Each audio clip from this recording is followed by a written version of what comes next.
मित्रांनो, तुम्हाला कधी जर ॲटिट्यूड ठेवायचा असेल तर तो गरुडासारखा ठेवा, कारण आकाशात अनेक पक्षी उडत असतात, पण गरुड हा त्या सर्व पक्ष्यांचा आणि आकाशाचा राजा असतो. गरुडाची वृत्ती इतर पक्ष्यांप्रमाणे एकत्र राहण्याची, त्यांच्याबरोबर उडण्याची किंवा त्यांच्यासारखे बनण्याची नसते, तर तो एकटाच उंच उडत असतो. त्याचे ध्येय सर्वात उंच उडणे असते. गरुड आकाशात एवढा उंच उडत असतो की जिथे त्याला कुणी हात लावू शकत नाही किंवा त्याला कुणी त्रास देऊ शकत नाही आणि कुणीही त्याला इजा पोहोचू शकत नाही. जेव्हा उडणाऱ्या गरुडाच्या पाठीवर बसून कावळा त्याला चोच मारून त्रास देत असतो, तेव्हा गरुड त्याच्याबरोबर भांडत बसत नाही किंवा त्याला कोणताही प्रतिसाद देत नाही. तो फक्त शांतपणे आपले पंख पसरून आकाशात अजून उंच उंच उडत जातो. गरुड जेवढा जास्त उंचीवर उडतो तेवढा जास्त त्रास कावळ्याला होतो. उंच आकाशात गेल्यावर कावळ्याला श्वासही घेता येत नाही. ऑक्सिजनच्या कमतरतेमुळे कावळा बेशुद्ध होऊन स्वतःच खाली पडतो आणि अशा प्रकारे गरुड कावळ्याच्या चोचीमुळे होणाऱ्या वेदनेतून मुक्त होतो. आज मी तुम्हाला गरुडाकडून 5 आयुष्य बदलणाऱ्या आणि तुम्ही कधीही न ऐकलेल्या गोष्टी सांगणार आहे. पहिले आहे, प्रत्येक संकट, दुःख आयुष्यात एक संधी घेऊन येत असते. मित्रांनो, आपले आयुष्य देखील असेच आहे. तो कावळा म्हणजे तुमच्या आयुष्यातील सर्व आव्हानांचे, संकटांचे प्रतीक आहे आणि गरुड तुमच्या कणखर मानसिकतेचे प्रतीक आहे. संकटांचे ढग आपल्या पंखांनी दूर सारून आयुष्याच्या आकाशात उंच भरारी घ्यायला शिका. तुमची ही सर्व आव्हाने आपोआप नाहीशी होतील. गरुडाची खरी ताकद त्याच्या पंखात असते. जर त्याने पंखच उघडले नाही तर तो उडू शकणार नाही. त्याचप्रमाणे तुम्ही जर तुमच्या मनाला तयार केले नाही शिकण्यासाठी, स्वतःला बदलण्यासाठी, प्रगती करण्यासाठी, अजून मजबूत होण्यासाठी, तर तुम्ही कधीच उडू शकणार नाही. गरुडाला वादळ जास्त प्रिय असते. डॉक्टर APJ अब्दुल कलाम एकदा म्हणाले होते, all birds find shelter during a rain but eagle avoids rain by flying above the clouds. म्हणजेच जेव्हा आकाशात काळे ढग जमा होतात, वादळ येणार असल्याचा निसर्गाकडून मिळालेला तो एक संकेतच असतो. हे पाहून बाकी सर्व पक्षी आश्रय घेतात, पण गरुड वादळाला घाबरत नाही, तर तो अधिकच उत्साही होतो. ह्या वादळाबरोबर येणाऱ्या संकटाला गरुड एन्जॉय करतो. जेव्हा वादळामध्ये वाऱ्याची गती वाढू लागते, तेव्हा त्या वाऱ्याच्या गतीचा वापर करून गरुड अजून उंच उडायला लागतो. उंच उडाल्यानंतर तो त्या ढगांच्या सुद्धा वर जातो, जे ढग पाऊस पाडत असतात. तुमच्या आयुष्यातील प्रत्येक समस्येमध्ये एक उपाय दडलेला असतो. प्रत्येक संकटामध्ये एक संधी दडलेली असते. जेव्हा तुम्ही ह्या समस्या, संकटांना पार करता, तेव्हा तुम्हाला अनेक संधी दिसतील. नेपोलियन हिल म्हणतात, प्रत्येक आव्हान आपल्यासोबत एक मोठी संधी घेऊन येते. जेव्हा तुम्ही गरुडाप्रमाणे तुमच्या आयुष्यातील सर्व अडचणी, समस्यांकडे प्रगती करण्याची, स्वतःला बदलण्याची संधी म्हणून पाहण्यास सुरुवात कराल, तेव्हाच तुम्ही खूप उंच भरारी घ्यायला शिकाल. नंबर 2, गरुड आपल्या घरट्यात नरम गवत कधीच ठेवत नाही. गरुड त्याच्या घरट्यातील त्या सर्व गवताला फेकून देतो जे त्याला आराम करण्यासाठी भाग पाडते, कारण तो एक गरुड आहे. घरट्यात बसणे हा गरुडाचा स्वभाव नाही, तर आकाशात उंच उडणे हेच त्याचे ध्येय आहे. आपलं घरटं जास्त आरामदायी होऊ नये म्हणून गरुड त्याच्या घरट्यात शक्य तितके काटे ठेवतो. जेव्हा गरुडाला पिल्लं होतात, तेव्हा तो त्यांच्यासाठी नरम गवतांनी भरलेलं घरटं बनवतो तर खरं, पण जसजशी पिल्लं मोठी होतात तसतसं तो पिल्लांना घरट्यातून बाहेर काढतो आणि घरट्यातील थोडे नरम गवत काढून टाकतो. जेव्हा त्याची पिल्लं परत येतात, तेव्हा त्यांना त्या घरट्यात राहणं थोडं कठीण होतं, पण तरीही ते तिथे विश्रांती घेऊ लागतात. काही काळाने गरुड पुन्हा आपल्या पिल्लांना घरट्यातून बाहेर काढतो आणि सर्व नरम गवत काढून टाकतो. त्याची पिल्ले पुन्हा परत येतात. हे चक्र तोपर्यंत चालू राहते जोपर्यंत गरुडाची पिल्लं घरट्यातून बाहेर पडून उडायला शिकत नाही.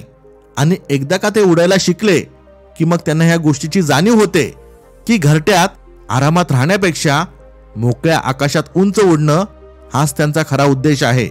गरुडाला सुद्धा माहिती असते कम्फर्ट झोन पिल्लांसाठी किती धोकादायक ठरू शकतो, पण आपण माणसं मात्र आपले आयुष्य शक्य तितके आरामदायक बनवत राहतो. भूक लागली मग लगेच ऑनलाईन जेवण ऑर्डर केले, कंटाळा आला लगेच इंस्टाग्रामवर तासनतास रील्स पाहिल्या. या सर्व मोठमोठ्या कंपन्या तुमचे आयुष्य सोपे आणि आरामदायक बनवत आहे, पण ह्यामुळे तुम्ही कमजोर होत जाता. तुम्ही तुमच्या कम्फर्ट झोनमध्ये जेवढे जास्त राहाल तेवढे तुम्ही आळशी व्हाल आणि तुम्हाला भविष्यात काम करणे जास्त कठीण होत जाईल. आपला कम्फर्ट झोन हाच आपला सर्वात मोठा शत्रू आहे आणि आपल्याला त्याची जाणीवही नाहीये. नंबर 3, गरुड परिवर्तनाच्या अत्यंत वेदनादायक प्रक्रियेतून जायला घाबरत नाही. गरुडाला त्याच्या प्रजातीतील पक्ष्यांमध्ये सर्वात जास्त आयुष्य लाभले आहे. गरुड 70 वर्षांपर्यंत जगू शकतो, परंतु ह्या वयापर्यंत पोहोचण्यासाठी त्याला खूप वेदनादायक प्रक्रियेतून जावे लागते, ज्यामुळे त्याला एक प्रकारे दुसरे आयुष्यच मिळते. वयाच्या 40 पर्यंत गरुडाची लांब असलेली तीक्ष्ण नखे कमजोर होतात, ज्यामुळे तो शिकार पकडू शकत नाही. त्याची तीक्ष्ण चोच सुद्धा वाकलेली असते. गरुडाचे पंख सुद्धा छातीला चिकटलेले असतात, ज्यामुळे त्याला उडण्यासाठी खूप त्रास होतो. आता इथे गरुडाला निवड करावी लागते. एकतर तो आहे त्या अवस्थेतच आपला जीव सोडेल किंवा एका अत्यंत वेदनादायक प्रक्रियेतून जाऊन नव्या रूपात पुन्हा उड्डाण घेईल. यासाठी गरुड त्याच्या घरट्यात राहून आपली चोच दगडावर तोपर्यंत जोरात मारत राहतो जोपर्यंत ती तुटत नाही. तो आपली चोच पुन्हा येण्याची वाट पाहतो आणि चोच वाढल्यानंतर त्या चोचीचा उपयोग आपली नखे काढून टाकण्यासाठी करतो. पुन्हा तो नख वाढण्याची वाट पाहतो. हे पूर्ण झाल्यानंतर तो आपल्या चोचीने आणि नखांनी आपल्या पिसांचे जाड भाग काढून टाकतो आणि फक्त हलके भाग ठेवतो. या संपूर्ण प्रक्रियेनंतर गरुडाचा एक प्रकारे पुनर्जन्म होतो आणि तो आपली पहिली उड्डाण घेतो, ते आणखीन 30 वर्ष जगण्यासाठी. नंबर 4, गरुड नेहमी एकटाच का उडतो? सर्व पक्ष्यांमध्ये गरुड सर्वात उंच उडतो आणि त्या उंचीवर दुसरा कुठलाही पक्षी जवळपासही जाऊ शकत नाही. गरुड कधीही कोणती चिमणी, कबूतर किंवा कावळ्याबरोबर उडत नाही. एकतर तो बाकीच्या गरुडांबरोबर उडेल किंवा एकटाच उडेल, परंतु कोणत्याही लहान पक्ष्याबरोबर कधीही उडणार नाही. समजा जर आपण सर्व पक्षी आहोत, तुम्हाला सर्व पक्ष्यांपेक्षा चांगले आणि सर्वश्रेष्ठ बनायचे असेल तर तुम्हाला तुमच्या आजूबाजूच्या सर्व लहान पक्ष्यांपेक्षा अधिक उंच उडायला शिकावे लागेल. म्हणजेच जर आयुष्यात काही मोठं करायचे असेल तर अशा लोकांपासून लांब राहावे लागेल ज्यांची विचारसरणी छोटी आहे, जे कधीच मोठा विचार करू शकत नाही, ज्यांना स्वतःला तर आकाशात उंच उडायचं नाहीये, ते तुम्हाला सुद्धा जमिनीवरच ठेवतील. गरुड 5 किलोमीटर अंतरावरून आपली शिकार पाहतो आणि जेव्हा तो आपली शिकार आपल्या नजरेत कैद करतो तेव्हा त्याचे लक्ष पूर्णपणे स्पष्ट होते.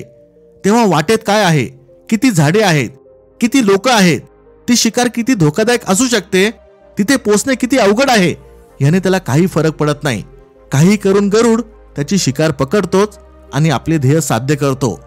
आपल्याला शिकार मिळेल की नाही, तो कसा जगेल, त्याच्यासाठी कोणी पाणी ठेवले आहे की नाही, अन्न ठेवले आहे की नाही, याची गरुडाला कधीच काळजी नसते. तो फक्त उंच उडतो आणि त्याला जेव्हा पाहिजे तेव्हा अन्न शोधून काढतो. शिकार स्वतःहून आपल्याकडे येण्याची तो वाट पाहत नाही. योग्य संधी दिसताच तो आपल्या शिकारावर हल्ला करतो. या मानसिक वृत्तीमुळेच गरुड 70 वर्षे जगतो. इतर पक्ष्यांप्रमाणे भुकेने मरत नाही. तुम्हाला सुद्धा तुमच्या आयुष्याचा उद्देश ठरवावा लागेल. तुम्हाला जे हवं आहे त्यासाठी दिवस रात्र काम करावे लागेल. समोरून कोणीही येऊन तुमचे आयुष्य बदलणार नाही. तुम्हाला तुमच्या आयुष्याची जबाबदारी घेऊन स्वतःला बदलावे लागेल. नंबर 5, गरुड कधीही मेलेल्या प्राण्याला खात नाही. तो नेहमी ताज्या प्राण्याची शिकार करतो. गरुडाची ही मानसिकता आपल्याला शिकवते की आपला भूतकाळ आपल्यासाठी संपला आहे. भूतकाळात जे काही घडले ते संपले आहे. फक्त आपला आत्ताचा क्षण आपल्या हातात आहे. तुमचा भूतकाळ ही अशी जागा आहे जिथे तुम्ही स्वतःचं जुनं वर्जन गाडून टाकलं आहे. आता असं सुद्धा असू शकतं की तुम्ही भूतकाळात खूप काहीतरी चुकीचं केलं असेल किंवा काहीतरी खूप चांगलं केलं असेल, ज्याचा विचार केल्याने तुमच्या मनात वेगवेगळ्या भावना निर्माण होतात. मात्र त्या चुकीच्या भावना तुम्हाला मनातून कमजोर बनवतात. जर तुम्ही तुमच्या भूतकाळात पुन्हा पुन्हा डोकावत राहिलात तर तुम्ही वर्तमानात म्हणजे आज ह्या क्षणामध्ये कसे जगू शकाल? वर्तमान म्हणजे जिथे तुम्ही तुमचे भविष्य घडवत असता. तिथे स्वतःवर लक्ष केंद्रित करा. जे काही कराल ते सर्वोत्तम करण्याचा प्रयत्न करा. गरुडाकडून आपली शिकार चुकली किंवा शिकार त्याच्या हातून निसटली तर तो त्याबद्दल रडत बसतो का, दुःखी होतो का आणि शिकार करता आली नाही म्हणून उपाशी राहतो का? नाही, उलट तो लगेच त्याच्या पुढच्या शिकारीच्या शोधात निघतो. तुम्ही सुद्धा गरुडासारखे बना. तुमच्या भूतकाळाला भूतकाळातच गाडून टाकून वर्तमानात जगायला शिका आणि आपले उज्ज्वल भविष्य घडवा. मित्रांनो, ह्या होत्या त्या 5 जबरदस्त गोष्टी ज्या आपण गरुडाकडून शिकल्या पाहिजे. आपल्या शहाणपण चॅनलच्या ऑफिशियल इंस्टाग्राम अकाउंटची लिंक डिस्क्रिप्शन मध्ये दिली आहे. नक्की फॉलो करा. इथपर्यंत व्हिडिओ पाहत असाल तर लाईक करायला विसरू नका. Thanks for watching. Stay blessed.